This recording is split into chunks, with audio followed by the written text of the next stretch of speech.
নফস শয়তানের বড় ভাই। কোন নফস? নফসে আম্মারা। এটা 3 প্রকার। 1 নফসে আম্মারা, 2 নফসে লাওয়ামা, আর 3 নফসে মুতমাইন্না। যে গুনাহের দিকে নিয়ে যায়, গুনাহ করায়, সেটা নফসে আম্মারা। গুনাহ না করাতে পারলে তবে নেকির কাজে কমিয়ে দিয়ে থাকে। উদাহরণস্বরূপ আমাদের পড়তে হবে 313 বার দুরূদ শরীফ। এখন পড়তেই চাই তো অনেক সময় অলসতা সৃষ্টি করবে যে এখন তো তুমি ক্লান্ত, ঘুমানোর সময় হয়ে গেছে, আর কাল তোমার এই ব্যস্ততাও রয়েছে। তো একটা কাজ করো, 100 বার পরেই ঘুমিয়ে যাও।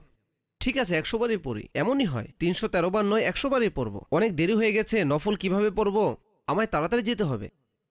এই কারণে জোহরের 2 রাকাত সুন্নত পড়ে নফল ছেড়ে দিয়ে চলে যায়।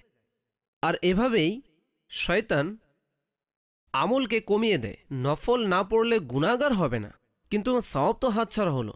আর 313 বারের পরিবর্তে 100 বার দুরূদ পড়া তো গুনাহ নয়, কিন্তু 313 বারের সওয়াব আর 100 বারের সওয়াবে অনেক পার্থক্য।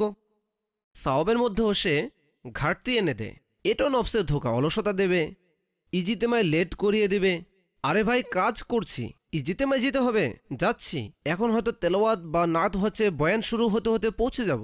তো আল্লাহর নেক বান্দা, তেলাওয়াত বা নাত শরীফ শোনা কি সওয়াবের কাজ নয়?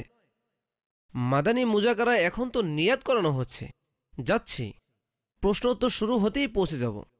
এভাবে অলসতা এনে নিয়াতের যা মূল ভিত্তি সওয়াবের, তা থেকে বঞ্চিত করে। নফসের লাওয়ামা, এই নফস যখন কোনো ভুল হয়ে যায়, গুনাহ হয়ে যায়, ত্রুটি হয়ে যায়, তখন অন্তরে যে অনুতপ্ত আফসোসের অবস্থা সৃষ্টি হয়, এটা নফসের লাওয়ামা করিয়ে থাকে। অনুতপ্ত করায় যা দ্বারা বান্দা তার নিজ গুনাহের উপর, ভুলের উপর অনুতপ্ত হয়, ভুল বুঝতে পারে, লজ্জিত হয়। এই নফসের লাওয়ামা ভালো প্রকারের অন্তর্ভুক্ত।